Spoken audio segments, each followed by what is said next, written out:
Ito na ang unang ensayo ni Airlabid at dito makikita na natin ang puso niya sa ensayo. Ang tanong ay kakayanin niya ba?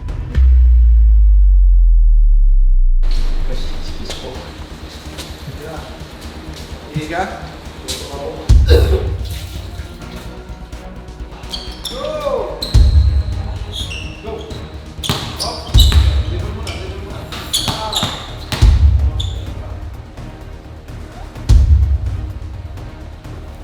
Sa buong buhay niya ay hindi pa siya nakakaranas ng formal training na kagaya nito.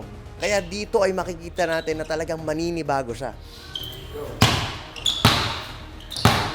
Katawan mo, matigas. Matigas yung katawan mo. Kaya tara na't panoorin kung paano ba mag-ensayo si Airlabid at kung ano ang maibibigay niyang performance dito sa ensayo na gagawin namin. Diyan nga, Casey. Sabay ka sa akin. Sabayan kita. Go, drop! Introduce ko lang sa'yo. Actually, man-up lang ito. Mabilis lang ito. Introduce ko lang sa'yo yung drop. Para bukas, kung ituro si Coach, may ensayo bukas, hindi na natin. Hindi ka na makano pa. Alam mo, may idea ng drop? Ano napaparad mo si Coach? Ang drop. Purpose talaga ng drop is to attack. Para maka-attack ka ng full speed from 0 to 100. Which is yun yung kailangan sanayin natin. Magsimula tayo sa drop. Quiet. Buka mo. Buka mo pa. Yan. Then dribble ka. Go. Dribble ka. Drop. Yan. Yun. Ganyan ka lang. Steady ka lang. Tingnan mo yung kaibahan sa pako. Saan nakatutok yun sa'yo. Yan. And then bend mo yung tuhod mo. Yan. Okay? Oh, then ganyan ka lang. Bend mo yung tuhod mo. And then mag-dribble ka sa harap kasabay ng balik na position ng pantay. Yan. And then drop ulit. Yan. Dribble. Drop. Dribble. Drop. Okay? Make sure papantay mo ha. Wala muna tayong bola. Wala muna tayong bola. Go. Yan. Bend your knee. Bend your knee. Baba. Yan. Pantay. Yan. Nice one. Sige, tuloy mo lang. Yan. Yan. Yan. Oh, go. Apply mo ngayon yan. Ganun po. Yan. Bend your knee. Yan. One. Good job. Okay lang. Dribble. Drop. Dribble. Drop. Dribble. Drop. Dribble. Drop. Oh, okay. Pagkasin ulit. Kaya mo. Ready? Go! 1, 2, 3, 4, 5, 6, 7, 8, 9, 10. Okay, go! 1, 2, 2, 4, 3, 4, 5, 6, 6, 7, 8, 9. Good job. Nice one. Nice one, Casey. Hindi pa tayo tapos, ha? Pahinga ka lang konti. Pahinga ka lang konti. Sunod ka legs off. Yun yung drop. Hinit po. Oo, yun yung drop.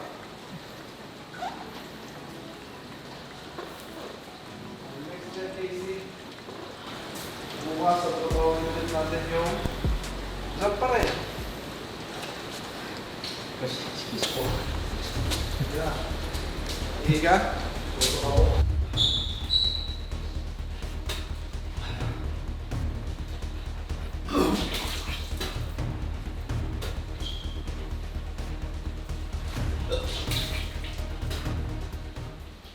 Try easy. Kas 10.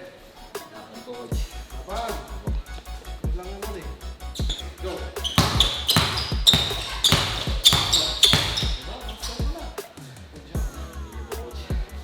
Yun yun, drop. Natapos na ni Airlabid ang kanyang unang ensayo at dito nga ay sumuka siya dahil sa hirap. Pero hindi ko nakita at naramdaman na susuko siya sa ensayo. Try easy. Kas 10. Apaan? At agad ko na siyang pinagpahinga dahil meron pa siyang training the next day. Ito na nga ang second session ni Airlabid at dito ay pinapakiramdaman namin siya. Grabe din kasi ang pagod na naranasan niya sa unang ensayo. At ngayon ay malalaman natin kung kakayanin pa ba niyang ituloy ang ensayo. So ito na nga guys, nag-i-ensayo na siya at kitang-kita natin na talagang nahihirapan siya. Ito kasi ang kanyang second formal training pa lang. Just imagine buong buhay mo hindi ka nakaranas ng training, tamang footwork, talagang detalyado. Kaya ngayon hindi lang yung pagod yung nagiging dahilan kung bakit nahihirapan si Erlabid. Pero yung pag-intindi, pag-unawa din sa kada salita na binibigay namin sa kanya is another factor bakit nakita natin na talagang grabe yung struggle niya. Pero hindi natin siya nakikitaan. Ako hindi ko talaga siya nakikitaan na para siyang susuko eh. Pero ito, nasuka na naman siya. And ito pa nga ang sinabi niya. Susuka, hindi susuko. Susuka pero hindi susuko. Alam natin yung mga ganyan linya para yan sa mga players or mga tao na talagang palaban. And isa doon si Erlabid. Ready, para sa go! Ready?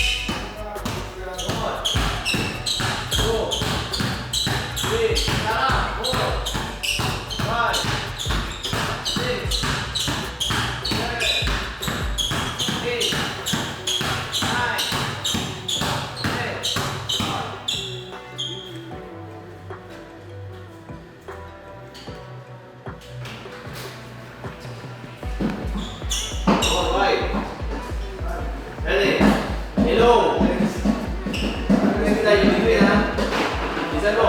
Ready? Go!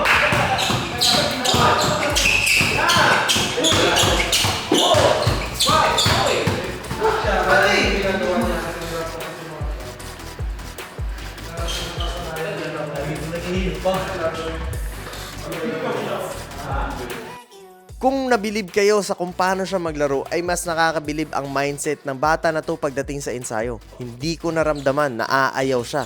At ito yung mga tipo ng players na nagbibigay sa akin ng excitement dahil naiisip ko ang lahat ng klase ng training programs na pwede kong ibigay sa kanya. At alam kong hindi niya aayawan. Hindi din talaga basehan kung ano ang natapos or narating natin sa buhay. Dahil based sa storya ni Erlabid, grade 5 lang ang naabot niya. Nagkaroon na rin ng 2 anak kaagad. Pero meron siyang tamang mentality and attitude na na-develop niya over the years na usually makikita natin sa mga nakatapos at merong mga narating sa buhay. Pero siya nakakatuwa na meron siyang ganong mindset, a winning mentality, a winning mindset. At alam kong dahil dito ay magiging maganda ang foundation niya. Nagsisimula pa lang si Erlabid pero malinaw sa kanya ang tatahakin niya.